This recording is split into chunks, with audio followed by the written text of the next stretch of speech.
Earn Your Sunday presented by Lowe's, and we're going to start with the most impressive win today. We'll go with you, Matthew. I'm going to say the Colts. I think a lot of people were like, the Colts, is Daniel Jones really your starting quarterback? The first time, first time in NFL history that a team scored on each of their first 10 offensive possessions of a game. And they did it against Denver, widely considered one of, if not the best defense in the NFL.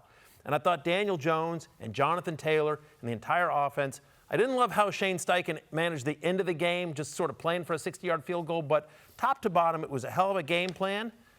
I think the Colts had the most impressive win. I was going to say the Colts. I'll go with the team in the city where the Colts used to be, the Baltimore Ravens. Not because I didn't expect them to win, but last year they had a tough loss week 1 in a playoff rematch, and they fell flat at home against the Raiders the following week. They needed to get back on track and get that win week 2. Philly going to Kansas City and winning on the road. The only one that got the speed round definition. That's true. Correct. That's fair. Good job, good job, Coach. That's what I'm talking about. Most disappointing loss today. Jacksonville. They had that game won. The starting quarterback on the other side, Joe Burrow, is out. They had that game won. Diami Brown, drops a touchdown.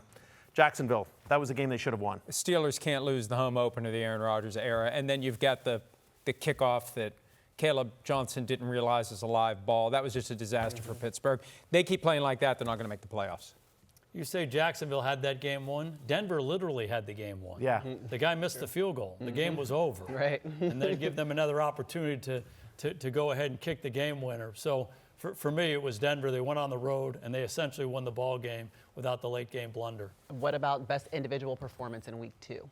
I mean, Jared Goff, 23 of 28, 334 yards, 5 touchdowns, 0 interceptions. He was amazing.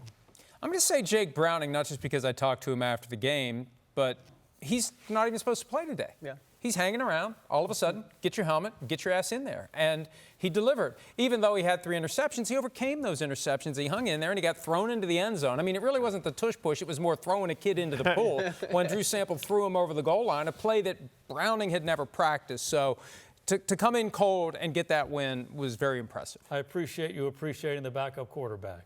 It's a hard job. Jared Goff is one for me, but because you took him, I'm going to take Mac Jones. Hasn't played in a little while, goes down to New Orleans. Couldn't be a hostile environment. Take it. And he just was clean. He was solid throughout the ball game. Looked like he played in rhythm. They played well. I'll give an honorable mention. Jonathan Taylor, 215 yards from scrimmage against that Denver Broncos defense. We talked about it earlier. One of the most underappreciated, underrated players in the National Football League. Talk about a bell cow. Hi, I'm Mike Tirico, and thanks for watching. Make sure to hit subscribe for the latest news and highlights from NBC Sports.